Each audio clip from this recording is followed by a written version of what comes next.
Hey guys, what's up? It's Dragoon here, and in case you've been living under a rock, or just kind of like me and we're not home all day, Pokemon Sun and Moon, tons of new information has been announced in a one individual trailer today from Nintendo. And I'm not actually going to show the trailer because you guys already kind of know how Nintendo is with their copyright. I don't want to, I don't even want to get involved in that. So I'm not gonna. We're on Cetabi. If you're not familiar, Cetabi is a very, very reputable Pokemon news and information source. And I also gotta say, I really like the banner they have going on here. This old school artwork followed by the Game Boy. That looks pretty sweet. But let's get right into Pokemon Sun and Moon news. So this is right here on the home page, essentially, actually. You can see we have the box arts, and that was kind of one of the earliest things they showed in the trailer, besides the starters, and I'll get to them as well. So you can see the details here, and I'll talk about them as we go. So one thing I do want to comment, and because I don't think you'll be able to see it here on the website, is trainer customization is back, which is awesome because in Ruby and Sapphire or Omega Ruby Alpha Sapphire, I guess I should specify. Like I guess it was okay that you didn't have it because it was a remake, but it was still a little like disappointing to some degree because it was so nice to have an X and Y. It was pretty much one of the coolest features in the entire game, if you ask me, because for me, Gen 6 was a little disappointing. So I'm really hoping Gen 7 is going to turn all of that around and really be the next generation Pokemon that myself and a lot of other fans have been hoping and waiting for. So that's certainly a plus. I think avatar characters work pretty well in Pokemon, so I kind of like that a lot. Let's take a look at the box arts real fast here. We'll look at Sun first. It opens up a pretty large image too, which is great. So you can see this Pokemon Sun starter. There's no confirmed name for either of these two. So this one is a lion though, and he looks absolutely awesome. Way, way cooler than Pyroar. I think that's his name. So much better looking than him. This guy looks actually kind of terrifying. Like terrifying in the sense that he looks powerful. Like he is really a force to be reckoned with. In the trailer, the sun symbol that you see here appears on his forehead right here. So that's kind of sweet. I wonder what that's going to be about.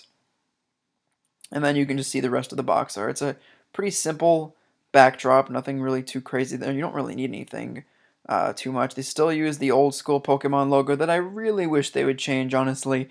It's so, I know they probably never will, but like, the Japanese box arts always have it, like the logo is changing, and like the North American or I guess non-Japanese box arts just use this one, so I don't know. It's whatever. It still kind of upsets me, but like I've sort of like accepted it for what it is, I guess. You can see also compatible with 2DS, so if you're gonna be playing it on there. One thing I also want to talk about that you won't be able to see here, of course. Oh, well, here's this. So I'll talk about this in a second. Didn't realize it was gonna go to the next picture. Um, the trainers and the NPCs and such in the game are all full size now. So that is really cool. They're not shrunken down like they were in Gen 6. And I'm really kind of hoping and wondering if that'll mean we'll have full camera control, because that could potentially be something worth getting a Circle Pad Pro or a new 3DS for, just depending on the types of features they have available on the system. So this is the Legendary for Pokemon Moon version. This is the version that I will probably be getting. This one is like a bat. It looks pretty dang cool as well. Some people are speculating on the typing, and I don't know. I don't really know what to say on what the typings for these might be. The lion might be fire because, well, the sun is fire. He could be. There are so many different dual types these could be. In the moon legendary, some people are thinking ice to coincide with the fire, and other people are also saying fairy because Clefairy is fairy type and it came from the moon. So, and then in the trailer as well, the Pokemon Moon symbol appeared on his forehead here, which is pretty sweet. So this one's like a bat, and I think it's pretty cool. So that is the Moon starter. So let's close out here, and let's see, click on Sun and Moon over here. You can see these up here, and if I click on the new Pokemon, here are the starters. This is Rowlet. This is the guy I'll be picking. It turns out the leaked Japanese names that were announced, I don't remember how long ago, maybe a week or so ago, were actually correct. We have Mokoro, Nyabi, and Ashimari. So all of those were official names for the Japanese release of Pokemon Sun and Moon. This game is going to take place in the Alola region, which most people believe to be Hawaii, so that's pretty cool. So as you can see, Rowlet here is a grass flying owl, and he knows a new move called Leafage, which is pretty cool. I'm not going to get too deep into that. I wonder if his typing will change or if he'll be grass flying throughout the entire evolution line. That's kind of something to consider. I'm really wondering. Yabi is just a fire type Pokemon. Um, People are speculating based on its color scheme that it'll end up becoming fire and dark. And I could see that, though I was really kind of hoping for Rowlet to be the dark type because I think a grass dark would be really cool because there aren't that many of them. I can only think of a couple off the top of my head. So I thought that would have been sweet, but I don't know. I guess grass flying would be okay. I don't want. I'm gonna have to have another flying type of my team or a Pokemon that can learn fly because I'm not gonna teach fly to him because that'll be a pain in the butt. Unless they finally get rid of HMs, and that would be amazing. Nintendo, please. Anyway, back to Litten. Once again, like I said, Japanese name Yabi. Fire Cat. It looks pretty cool. It looks pretty grumpy. I like that. These two are what I've been seeing to be the most common, the most popular among fans. And then last is Poplio. I want to say that's how his name is pronounced. And his Japanese name was Ashimari.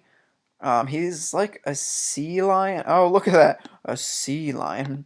Yeah, he's a sea lion, but he kind of looks like a clown, so he's supposed to be like one of those performing type Pokemon, or you know what I'm saying. And so some people are wondering if he is going to be ice and water, kind of like um I think Seal and Dugong or are ice water. So people are wondering that. Other people are thinking he might be. I've seen fighting as a speculation as well as psychic. So I'm certainly wondering what that is going to be. So definitely some cool stuff coming up between these three. I think a lot of people base a lot of decisions based on what the initial one looks like, but I think it's also certainly important to consider what they will end up being as far as picking your starter. Because let's be real, you guys, they don't stay as their first forms for that long. Only for not even 16 levels, because you get them at level 5. So pretty crazy. Oh, and I'd also like to just comment that Litten attacks with flaming hairballs. Yes, that's right. Your Ember, those four little flames that usually come out. No, those are hairballs. So he's got that going for him, and that's cool too. I'm not going to talk about uh, it's either Magearna or Magirna. I have no idea. I'm not going to talk about this one. And then here once again are the legendaries, which I talked about a little bit um, when I was talking about the box art. So no idea at all about what these guys are going to do, but they look sweet. And I'm so excited to see how all of this plays out. And then they also have listed here this wireframe for this bird Pokemon. And to be honest with you guys, like this doesn't necessarily even mean this is going to be a Pokemon. This could just be a concept. This could be potentially some people are thinking it's a Mega Skarmory, and I could sort of see that. The face and the body type does kind of look like Skarmory. I don't know what that's supposed to be. Maybe a picture from behind. So who knows? Some people are even thinking it's like the final form of Rowlet, and I'm like, I don't know. It doesn't really look like an owl, man. But like, this is like something you have to speculate so hardcore because this could be super duper early, and then they end up scrapping and changing it entirely. So you never really know. But that's pretty much about it. The trailer was only about 2 minutes long, so it's not like there's a ton to go off without actually watching it. So I do recommend checking out the trailer. You can watch it on here. I think it's on Nintendo's channel, so if you want to check it out, you certainly will be able to. If you're looking forward to Pokemon Sun and Moon, leave a comment down below and let me know which version you're going to be getting. I think I'm going to be getting a Moon because the bat's pretty dang sweet, and that's just kind of where I'm sitting right now. And like I said, I'm probably going to be picking Rowlet and hoping he becomes pretty cool by the time he gets to his final form. If you guys have enjoyed this video, please leave a like, and like I said before, leave a comment. Let me know. I would love to hear about what you think for this game and what your hopes are for Gen 7. So with that, I want to thank you guys for watching this video, and I will catch you guys next time.